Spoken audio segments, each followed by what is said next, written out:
네, 여러분 안녕하세요. 아침과의 습관의 저자 류은경입니다. 여러분 다이어트 하면은 너무너무 배고프고 힘든 단어가 돼버렸죠. 자, 그래서 제가 여러분들이 고통을 해결해 줄 수 있도록 배부르게 먹으면서도 한 달에 5kg 빠지는 비법을 설명해 드릴게요. 여러분 이거 아시게 되면 평생 살 안 찌는 체질을 갖게 됩니다. 여러분 다이어트 기본 지식인데요. 이 두 가지 호르몬을 반드시 이해하시면 좋습니다. 첫 번째는 인슐린 저항성을 해결해야 됩니다. 인슐린이라는 것은 당을 운반해주는 호르몬으로 잘 알고 계시죠? 그래서 당을 우리 몸에 필요한 곳에 운반해주는 버스라고 생각하시면 됩니다. 근데 문제는 뭐냐? 당을 너무 급격하게 오르는 음식을 오랫동안 먹었을 때 문제가 됩니다. 밥이나 빵이나 떡이나 면류의 음식을 드시게 되면 정제된 탄수화물이기 때문에 혈당이 빨리 상승하게 됩니다. 그러면 인슐린이 이것을 운반해 주기 위해서 너무나 많은 인슐린이 분비가 되면서 또 자주 먹게 되면 또 자주 인슐린이 과잉으로 나오게 되죠. 그러면 점점점 인슐린이 민감도가 떨어지게 되는 인슐린 저항성이 생기게 됩니다. 그래서 이 당이 제대로 쓰이지 못하고 간으로 저장이 돼서 지방간이 되거나 또는 혈중에 이 지방이 떠돌아서 고지혈증, 고콜레스테롤 혈증이 되고 또 배에 쌓이게 되면 뱃살과 또 내장 비만의 원인이 되겠죠. 그래서 다이어트 기본 상식 바로 인슐린 저항성을 꼭 해결해야 됩니다. 두 번째는 렙틴 저항성을 반드시 해결해야 됩니다. 여러분 렙틴은 무엇이냐면 식욕을 억제해주는 호르몬입니다. 자, 그런데 인슐린 저항성이 오신 분들은 대부분 식욕 절제도 잘 안 되죠. 왜냐하면 렙틴도 저항성이 생겼기 때문입니다. 렙틴이라는 호르몬은 본래 한 25분 정도 식사를 한 후에라야 지방세포에서 분비가 돼서 뇌에서 식욕을 억제하라고 이 호르몬이 분비가 되는데요.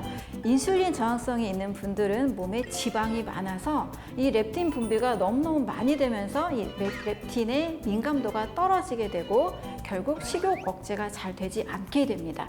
우리 초고도 비만 환자들 있죠? 200kg, 300kg 이런 분들은 정말 주체할 수 없이 드시게 돼서 위를 밴드로 조인다거나 절제술을 하게 되죠. 바로 인슐린 저항성과 렙틴 저항성은 짝꿍처럼 같이 오기 때문에 이 두 가지를 꼭 해결하는 다이어트 식단을 짜시면 되겠습니다.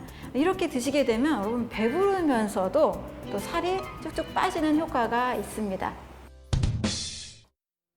바로 이 식단은요, 순수한 음식입니다. 100세까지 무병장수하고 또 날씬했던 여러분 혹시 헬렌 리어링과 스콧 리어링 부부를 아세요? 이 부부는요, 100세까지 우리가 약이나 병원의 도움을 받지 않고 건강하게 살자 하면서 거의 100% 자연의 음식을 먹었는데요. 그중 과일과 야채를 85% 정도 먹었고 나머지는 통곡물 정도로 15%를 먹었습니다. 여러분 살아있는 음식은요, 살찌게 하지 않습니다. 또 과식도 잘 되지 않아요. 죽은 음식, 가공식품, 그리고 가열 식사가 과식을 부르는 원인이 됩니다. 그래서 자연에 있는 음식을 마음껏 드시게 되면 앞에서 말한 인슐린 저항성과 렙틴 저항성을 모두 다 해결할 수 있습니다. 미국에서 약 100여 년 전에 재미있는 실험을 했습니다. 프랜시스 포틴저라는 박사가 고양이 900마리를 가지고 3대째 실험을 했는데요. A그룹은 가열식을 주고 B그룹에는 생식을 줬습니다. 자, 가열식을 준 그룹에서는 어떤 일이 일어났을까요? 우리 사람이 걸리는 심장질환, 신장질환, 당뇨, 폐렴, 뇌졸중 이런 병들이 고양이에게 일어났고요. 하지만 생식을 준 이 고양이 그룹에서는 1대, 2대, 3대 계속 병이 없이 건강하게 사는 모습을 관찰할 수 있었습니다. 너무 오래전에 한 실험인데도 이 실험의 결과가 시사하는 바가 굉장히 크죠. 그래서 여러분들께서 자연에 살아있는 순수한 음식으로 아침과 점심과 저녁 식사를 구성하시면 되겠습니다. 자, 아침 식사는 약 500g의 이 과일을 드시면 되고요. 자, 그럼 점심과 저녁은 어떻게 먹는 게 좋을까요? 한식을 좋아하시면 이렇게 하시면 좋습니다. 밥을 드시기 전에 과일을 하나 또 먹는 거예요. 식전 과일로 드시고 제가 추천드리는 식단은 생선이 들어있는 단순한 이 한식입니다. 흰밥보다는 현미 잡곡밥이 더 좋겠죠. 그리고 야채와 해조류 같이 드시면 좋습니다. 저녁 식사로 제가 추천드리는 것은 스무디, 과일 스무디 또는 연어가 있는 샐러드 반찬 또는 고등어 구이 정도 드시면 좋습니다.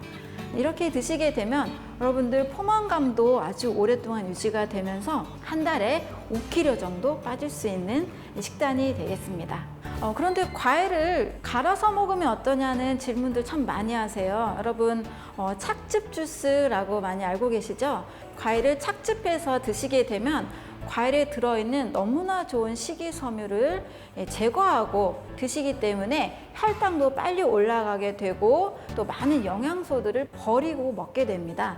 그래서 과일은 저는 갈아서 드실 때는 과일 통째로 갈아서, 그래서 바나나 스무디를 드신다 하면 과일과 물을 1대1의 비율로 통째로 갈아서 드시는 것이 좋습니다.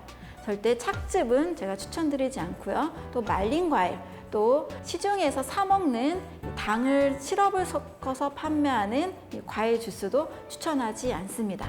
제일 좋은 과일 섭취는요, 입으로 씹어서 드시는 것, 그리고 두 번째는 같은 양의 물과 1대1로 섞어서 통째로 마시는 것이 좋습니다.